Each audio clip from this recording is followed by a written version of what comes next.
तो स्टूडेंट्स, आज हम इस दुनिया में जो रह रहे हैं उसमें बहुत सारी प्रॉब्लम्स हैं ह्यूमन काइंड के सामने। स्टूडेंट्स, हम जो पॉल्यूशन क्रिएट कर रहे हैं दुनिया में, वाटर पॉल्यूशन, एयर पॉल्यूशन, इन सबसे बहुत डिफरेंट टाइप की प्रॉब्लम्स आ रही है।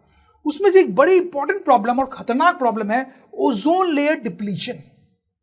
ओजोन लेयर डिप्लीशन, तो क्या होता है ये ozone layer depletion? That is what I want to tell you students.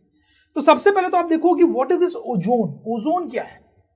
तो स्टूडेंट्स, ओजोन जो है एक पॉइजनस गैस होती है। ठीक है, एक पॉइजनस गैस होती है।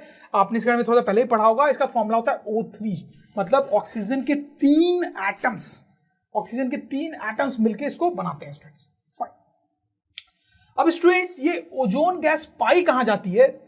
तो it forms top layer of atmosphere.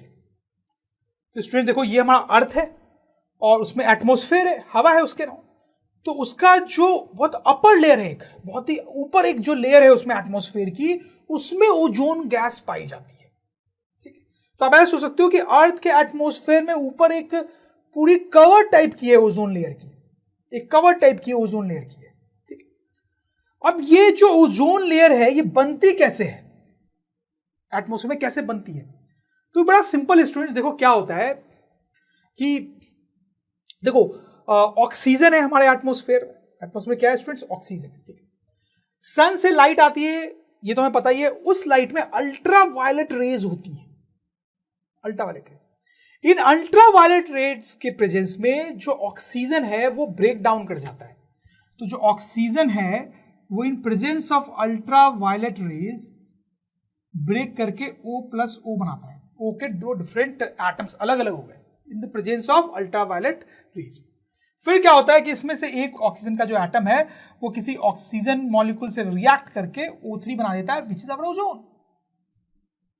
समझ में आ रही है स्टूडेंट्स? बड़ा सिंपल सा है। तो अल्ट्रावायलेट रे जो आ रही है वो ऑक्सीजन के मॉलिक्यूल्स को ब्रेक करती है इस तरीके से, और फिर वो ऑक्सीजन के दूसरे मॉलिक्यूल से रिएक्ट करके ओजोन बनाता है। तो उस तरीके से अर्थ के एटमॉस्फेयर में बहुत ऊपर ओजोन की एक लेयर बन जाती है। ठीक है, तो आपको समझ में आई बात स्टूडेंट्स?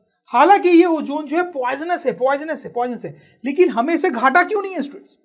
क्योंकि ये लेयर जो है बहुत ऊपर है। हम तो अर्थ के सरफेस पे रहते हैं ना स्टूडेंट, सरफेस पे, और ये लेयर बहुत ऊपर है। ठीक है, इसलिए हमें हार्म नहीं है। अगर ओजोन नीचे आ जाए बहुत लार्ज अमाउंट में समहाउ, ठीक है, और हम उसको ब्रीद इन कर लें तो हम डेड हो जाएंगे स्टूडेंट्स। ठीक है, तो इसलिए इसको पॉइजनस बोला जा रहा है। बट क्योंकि वो एटमॉस्फेयर बहुत ऊपर रहती है और हम वहां जाते नहीं है और वो नीचे नहीं आती है, इसलिए there is no problem. You understand? Fine students, तो ये है ओजोन की थोड़ी सी कहानी। अब ये जो ओजोन लेयर मैंने आपको बताया था वो बड़ी यूजफुल होती है। एडवांटेज ऑफ ओजोन लेयर, ठीक है, तो ये अर्थ है, उसके ऊपर ओजोन की जो लेयर है वो हमारे सर्वाइवल के लिए बड़ी इंपॉर्टेंट होती है स्टूडेंट्स। देखो, सन से अल्ट्रावायलेट रेज आती है। ये अल्ट्रावायलेट रेज जो है वो लिविंग ऑर्गेनिज्म के लिए हार्मफुल होती है। इट कैन डिस्ट्रॉय प्लांट्स को वो डिस्ट्रॉय कर सकती है। It can cause several diseases like cancer in animals. ठीक है, ह्यूमन बींग्स और बाकी एनिमल्स में भी बहुत सारी डिजीजेस वो पैदा कर सकती है स्टूडेंट्स। ठीक है, तो अब होता क्या है स्टूडेंट्स, अगर ये ओजोन लेयर ना हो, ठीक है, तो क्या होगा कि ये जो अल्ट्रावायलेट रेज है वो पूरी की पूरी नीचे आ जाएंगी अर्थ सरफेस पे और प्लांट्स और एनिमल्स को डिस्ट्रॉय कर देंगे स्टूडेंट्स। लेकिन ये जो ओजोन लेयर है ये एक प्रिवेंटिव लेयर, एक प्रोटेक्टिव लेयर की तरह काम करती है।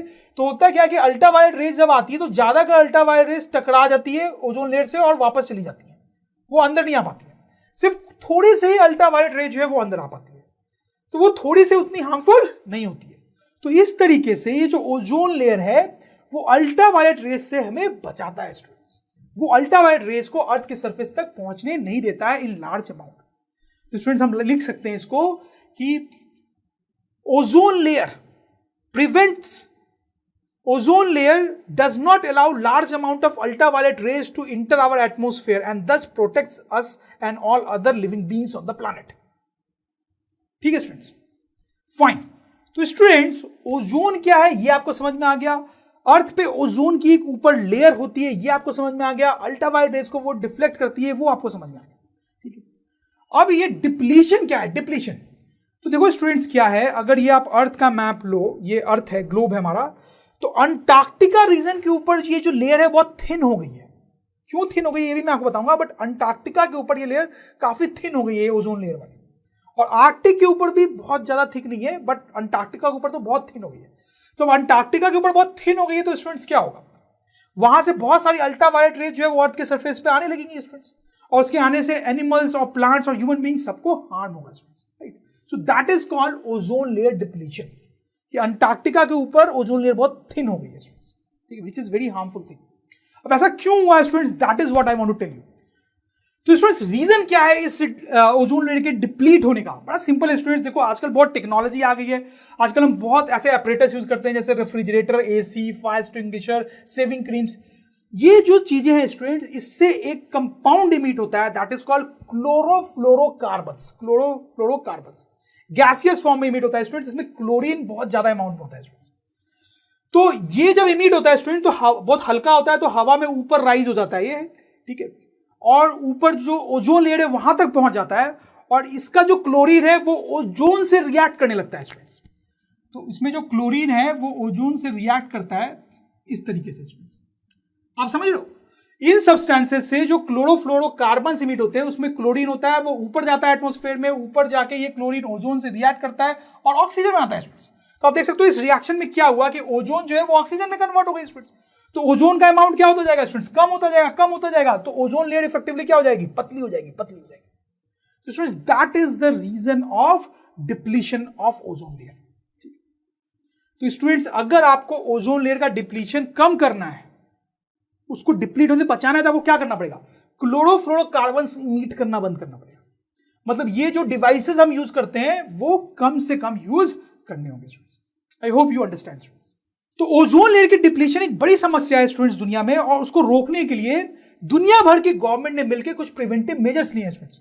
उसमें एक बहुत इंपॉर्टेंट मेजर ये है कि 1987 में एक नई ऑर्गेनाइजेशन बनाई गई, एक नया प्रोग्राम बनाया गया जिसका नाम था United Nations Environment Programme, short में यूएनईपी।